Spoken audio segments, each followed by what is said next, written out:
दिल्ली के NDMC centre में BJP की राष्ट्रीय कार्यकारिणी की बैठक हुई। ये बैठक कल से चल रही थी, जिसमें केंद्रीय मंत्री, बीजेपी शासित प्रदेशों के सीएम और डिप्टी सीएम शामिल हुए। PM Modi, JP Nadda, Amit Shah, CM Yogi, Rajnath Singh समेत तमाम नेता शामिल हुए।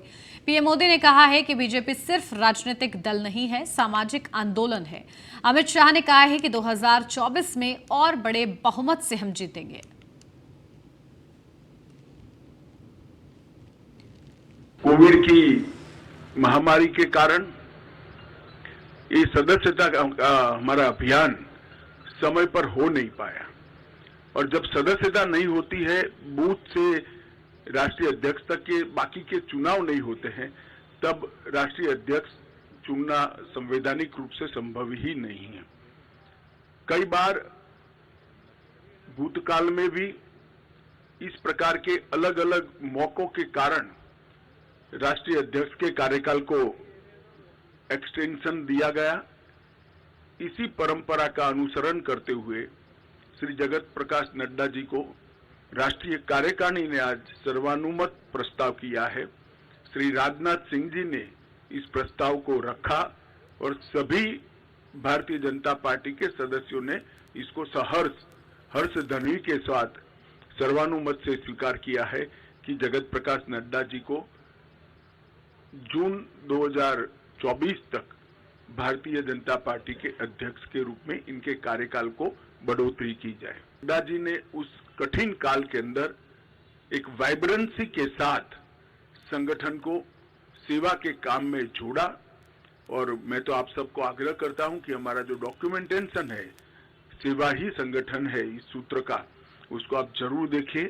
तो आश्चर्यजनक तरीके से एक राजनीतिक दल का संगठन किस प्रकार से महामारी में सेवा कर सकता है, उसका ज्वलंत उदाहरण भारतीय जनता पार्टी ने नड्डा जी के अध्यक्षता में देश के सामने रखा, दुनिया के सामने भी रखा।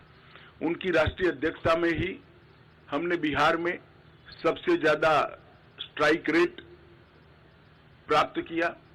महाराष्ट्र में भी एनडीए को गिन लें तो हम फिर से चुन कर आए। हरियाणा में भी हमारी सरकार बनी। इसके बाद उत्तर प्रदेश, उत्तराखंड, मणिपुर, आसाम, गुजरात, इस सब जगह भारतीय जनता पार्टी ने एक बहुत बड़ी सफलता हासिल की है। बंगाल के अंदर भारतीय जनता पार्टी ने 3 सीट से 77 सीट का बहुत बड़ा फासला एक ही 5 साल में तय किया, और हम तमिलनाडु और दक्षिण के राज्यों में भी, तेलंगाना में भी एक ताकत बनकर धीरे धीरे सैन उभर कर आ। संभल से सपा सांसद डॉक्टर शफीकुर रहमान बर्क ने एक बार फिर भड़काऊ बयान दिया है। दरअसल मुरादाबाद के मुस्लिम व्यक्ति के साथ ट्रेन में हुई मारपीट मामले पर अपनी प्रतिक्रिया देते हुए उन्होंने कहा है कि यह देश में सभी धर्म के मानने वाले लोगों का है। ट्रेन में एक मुस्लिम व्यक्ति की दाढ़ी पकड़कर पिटाई पर प्रतिक्रिया देते हुए उन्होंने कहा है कि मुस्लिम कौम को चैलेंज है, क्या मुसलमान कौम में उसका बदला लेने की क्षमता नहीं है। उन्होंने कहा है कि मुसलमानों के साथ ये जुल्म और ज्यादती हो रही है। अभी ह्यूमन राइट्स की रिपोर्ट में मुसलमानों के साथ इस तरह का सुलूक किया जा रहा है। देश के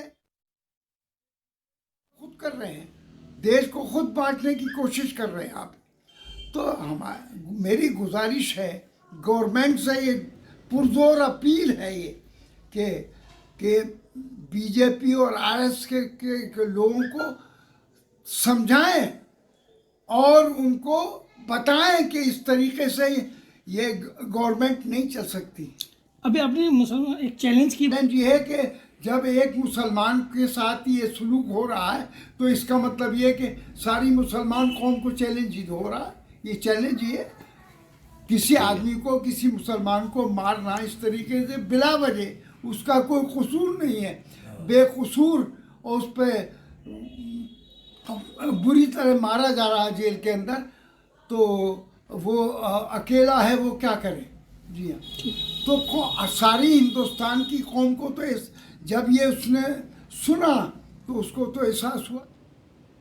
सपा सांसद शफीकुर रहमान बर्क के बयान पर सपा प्रवक्ता फखरुल हसन चांद और कांग्रेस प्रवक्ता सचिन रावत ने अपनी प्रतिक्रिया दी है। क्या कुछ कहा है, आपको सुनवाते हैं।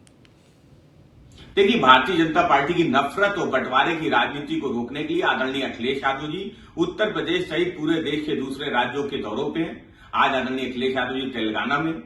आदरणीय अखिलेश यादव जी लगातार ये प्रयास कर रहे हैं कि समान विचारधारा वाले दल एक साथ एक मंच पे किस तरीके से आ जाएं। जहां तक शफीकुर रहमान बर्क जी के बयान का सवाल है जो उन्होंने मायावती जी पे दिया है, तो हम समझते हैं ये शफीकुर रहमान बर्क ही बता सकते हैं कि किस संदर्भ में उन्होंने मायावती जी की तारीफ की। इस तरह से अखिलेश यादव के नेताओं ने जो बयान दिया है मायावती जी के लिए, मैं समझता हूं कि विपक्षी एकता होनी चाहिए भारतीय जनता पार्टी को हराने के लिए, लेकिन उनका गठबंधन आपने भी देखा होगा 2019 के चुनाव में रहा और उस गठबंधन से किसको फ़ायदा था, किसको नुकसान था, उसके बाद गठबंधन टूटा। लेकिन उत्तर प्रदेश के प्रारूप में दो दल, समाजवादी पार्टी और बहुजन समाजवादी पार्टी, इन दोनों दलों ने उत्तर प्रदेश को छलने ठगने का काम किया है, क्योंकि ये लोग भारतीय जनता पार्टी से प्रेरित काम करते हैं। और अब मैं समझता हूं कि आज की डेट में कांग्रेस पार्टी की ज़रूरत है देश को, क्योंकि कांग्रेस पार्टी ही भारतीय जनता पार्टी को हरा सकती है और उनके खिलाफ। जोशीमठ में दरार के बाद डर और दहशत का माहौल है। इंसानों के साथ जानवरों को बचाने की जद्दोजहद हो रही है। इसे लेकर मुलायम सिंह यादव की बहू और भाजपा नेता अपर्णा यादव ने कहा है कि जोशीमठ में छोड़े गए जानवरों को बचाने के लिए हमारी एनजीओ की एक टीम जा रही है। न्यूज़ 1 इंडिया से बातचीत करते हुए उन्होंने और क्या कुछ अहम कहा है, अब वो सुनिए। जोशीमठ में जो तमाम लोग पीड़ित हैं, जो अपना घर बार छोड़कर जा रहे हैं, वहाँ पर कुछ लोग ऐसे भी हैं जिन्होंने कभी अपने पेट्स पाले होंगे, जिसमें उनके कैट्स रहे होंगे, डॉग्स रहे होंगे, लेकिन जब वो पलायन कर रहे हैं तो अपने डॉग्स को वहाँ छोड़कर चले जा रहे हैं, क्योंकि अब जब जान बचाने जैसी स्थिति आ रही है तो उनके पास कोई ऑप्शन नहीं रह जा रहा है। ऐसे में यहाँ पर अपर्णा यादव जी हमारे साथ बात करने के लिए, इनका एक प्रॉपर पूरा टीम है यहाँ से जो वहाँ जा रहा है, और जो वहाँ पे कैट्स हैं, पेट्स हैं, जो भी हैं, उन सबको रेस्क्यू करके किया जाएगा। एक बार विस्तार से जान लेते हैं। अपर्णा यादव जी खुद हमारे साथ मौजूद है। मैम, एक बार एक्सप्लेन करेंगे? मैं समझती हूँ कि जोशीमठ की परिस्थिति किसी से छुपी नहीं है, और वहाँ पर जो पशु हैं वो कहीं ना कहीं जो लोग पलायन कर रहे हैं, कई सारा कैटल है उसमें, और खच्चर हैं, घोड़े हैं, क्योंकि पहाड़ों में खच्चर भी बहुत ज़्यादा इस्तेमाल होते हैं। और जोशीमठ एक ऐसी जगह है जहाँ से लोग बद्रीनाथ जाते हैं, गौमुख जाते हैं, औली भी वहाँ से पड़ता है, तो कई लोग खच्चरों का भी इस्तेमाल करते हैं। अभी पलायन की इस तरीके की परिस्थिति है कि वहाँ पर लोग अपने जानवर छोड़ करके जा रहे हैं।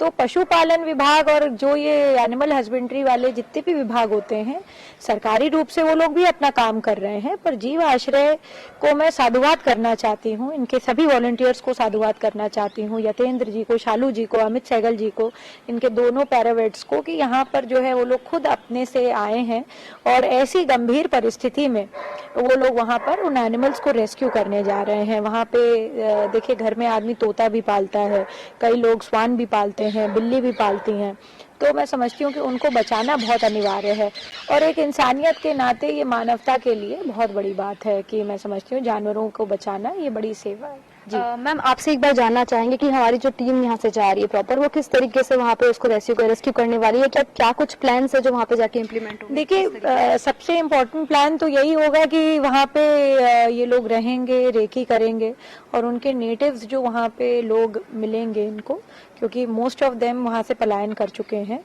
तो जो भी व्यक्ति लोग मिलेंगे, किस तरह से ये लोग वहाँ से रेस्क्यू करते हैं, ये एक अच्छी बात होगी। प्रशासनिक मदद से एक शेल्टर बनाने का प्रयास रहेगा जहाँ पे जानवरों को रखा जाएगा। जी, तो देखिए, आपने देखा हमारे साथ अपर्णा यादव जी थी जो कह रही थी कि पेट्स को बचाना कितना ज़्यादा इम्पोर्टेंट है और उनकी रक्षा करना कितना ज़्यादा इम्पोर्टेंट है, और उसको लेकर उनकी टीम लगातार यहाँ से पलायन करेगी और वहाँ पे जाके उनको रेस्क्यू करेगी। कैमरा पर्सन ज्ञान के साथ स्कंदिता मिश्रा, न्यूज़ 1 इंडिया। पूर्व मंत्री याकूब कुरैशी और उनके दोनों बेटों को आज अलग अलग जेलों में भेज दिया गया है। याकूब कुरैशी को मेरठ जेल से सोनभद्र जेल भेजा गया है, तो दोनों के बीच की दूरी करीब 1000 किलोमीटर की है। याकूब के बड़े बेटे इमरान को सिद्धार्थनगर जेल और छोटे बेटे फिरोज को बलरामपुर जेल भेजा गया है। बताया जा रहा था कि मेरठ जेल में मुलाकात करने वालों की भीड़ बढ़ रही थी, इस वजह से उनकी जेल बदली गई है। ये जानकारी जेल अधीक्षक राकेश कुमार ने दी है। बता दें कि हाजी याकूब कुरैशी को मेरठ पुलिस ने 6 जनवरी को दिल्ली से गिरफ्तार किया था। याकूब के साथ उनके बेटे इमरान को भी पकड़ा गया था। पूर्व मंत्री याकूब कुरैशी पिछले 7 महीने से फरार चल रहे थे। पूछताछ में सामने आया कि पुलिस से बचने के लिए वो गुजरात, राजस्थान, हरियाणा में छिपते रहे थे। फिर 6 जनवरी की रात 2 बजे एसओजी टीम ने दिल्ली से उन्हें पकड़ा था। साथ ही उसके बेटे इमरान को भी पकड़ा। दोनों के खिलाफ गैंगस्टर एक्ट के तहत कार्रवाई हो रही है।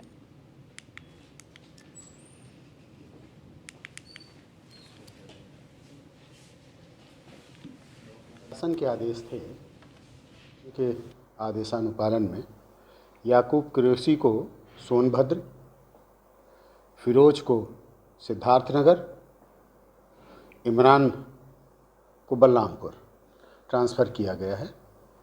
कल इनको यहाँ से स्थानांतरित कर दिया गया है। कारण तो हमें भी नहीं पता है। शासन के आदेश थे, उसी का अनुपालन किया गया है। शासन के आदेश थे। पीलीभीत में सड़क की जमीन पर पंचायत घर बनाने को लेकर मामला गरमाया हुआ है। वहीं इस पूरे मामले को लेकर प्रधान लेखपाल समेत 7 के खिलाफ मुकदमा दर्ज किया गया है। एसडीएम के आदेश पर धोखाधड़ी समेत कई धाराओं में मुकदमा दर्ज किया गया है। ये पूरा मामला बिलसंडा थाना क्षेत्र के फिरसाहा चौराहे का बताया जा रहा है।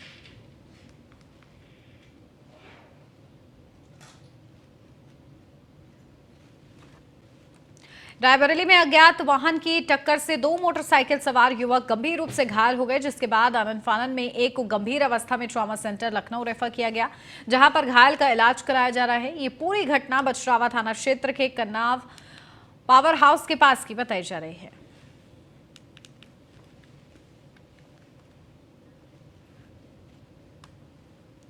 शामली में एक दर्दनाक सड़क हादसा हो गया। यहां पर बताया जा रहा है कि स्कूल जा रहे बाइक सवार छात्र की कंटेनर की चपेट में आने से मौत हो गई। छात्र की मौत से परिजनों में कोहराम मचा हुआ है।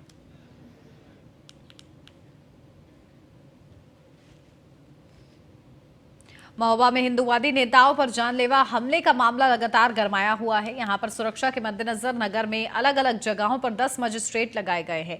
ये फोर्स हिंदू नेताओं के घर लगाई गई है। आपको बता दें कि देर रात विश्व हिंदू परिषद के जिला महामंत्री और बजरंग जिला संयोजक के ऊपर जानलेवा हमला हुआ था।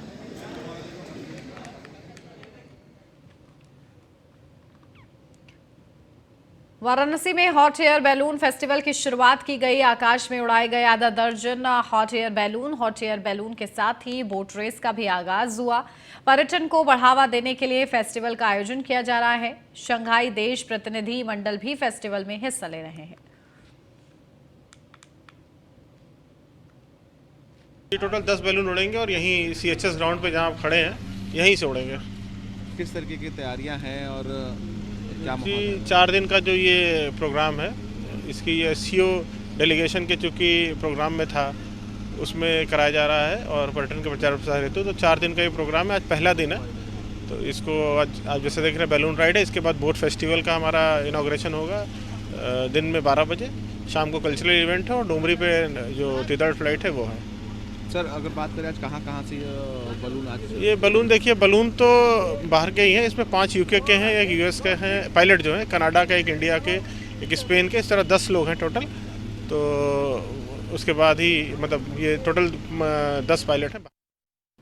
अब खबर गाजीपुर से है, जहां खानपुर थाना पुलिस का लोगो लगी एक कार से 48 किलोग्राम अवैध गांजा बरामद किया गया है, जिसकी कीमत करीब 4 लाख रुपए बताई जा रही है। पुलिस ने 2 अभियुक्तों राघव सिंह और हर्षदीप सिंह को गिरफ्तार किया है। खानपुर थाना क्षेत्र के गोमती नदी पुलिया के खरौनी से पुलिस ने ये बरामदगी की है। मादक पदार्थों के विरुद्ध जो गाजीपुर पुलिस की एक मुहिम चल रही है, उसमें एक बड़ी सफलता आज खानपुर पुलिस और हमारी स्वाट सर्विलेंस टीम को मिली है। इसमें 2 लोग एक स्कॉर्पियो के माध्यम से मादक पदार्थों की तस्करी करने की सूचना थी, जिस पे चेकिंग की जा रही थी। तो एक खरौना पुल पड़ता है, वहाँ पे संयुक्त टीम द्वारा जब चेक किया गया तो इन लोगों के पास से लगभग 50 किलो गांजा, जिसकी मार्केटिंग करने के हिसाब से पैकेजिंग भी कर रखी थी 2-2 किलो में, और एक अच्छी SUV गाड़ी में पकड़े गए हैं। आज इन दोनों को गिरफ्तार करके जेल भेजा जा रहा है। मादक गाजियाबाद के मोदीनगर की बैंक कॉलोनी में रिटायर्ड फूड इंस्पेक्टर के घर को चोरों ने चोरी की है, जहां लाखों रुपए की ज्वेलरी और नकदी पर हाथ साफ किया गया है। बताया जा रहा है कि चोरों ने घटना को तब अंजाम दिया जब फूड इंस्पेक्टर और उनकी पत्नी अपनी लड़की के यहाँ बेंगलुरु गए हुए थे। जब वो लोग वापस आए तो घर को बिखरा पड़ा हुआ था। इस बात की सूचना उन्होंने पुलिस को दी, जिसके बाद पुलिस इस पूरे मामले की जांच कर रही है। बुलंदशहर के NH 91 पर एक दर्दनाक सड़क हादसा हो गया। यहां पर बताया जा रहा है कि रोडवेज बस को ट्रैक्टर से बांध कर ले जाने के दौरान अचानक ट्रैक्टर पलट गया, जिसके बाद इस सड़क हादसे में ट्रैक्टर चालक की मौत हो गई है।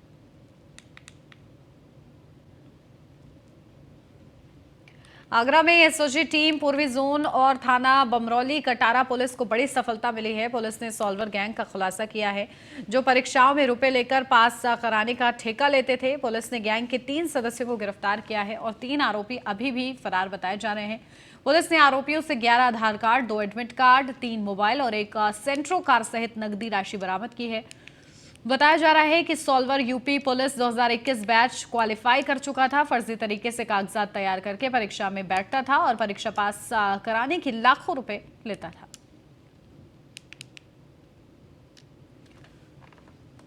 हमीरपुर जिले में 11 जनवरी की रात जल्ला गांव में मां समेत 2 बच्चों की बिस्तर पर जलकर मौत के मामले में एक नया मोड़ सामने आया है, जहां मृतका का सगा भाई ही कातिल निकला है। दरअसल पुलिस ने मृतका के पति की तहरीर के आधार पर जांच की तो जांच में पता चला है कि नशेड़ी भाई ने ही अपनी बहन और 2 मासूम भांजियों की शराब के लिए बहन के रुपए ना देने पर सिलबट्टे से हत्या कर दी थी और हत्या को छुपाने के लिए घर और बिस्तर पर आग लगा दी थी।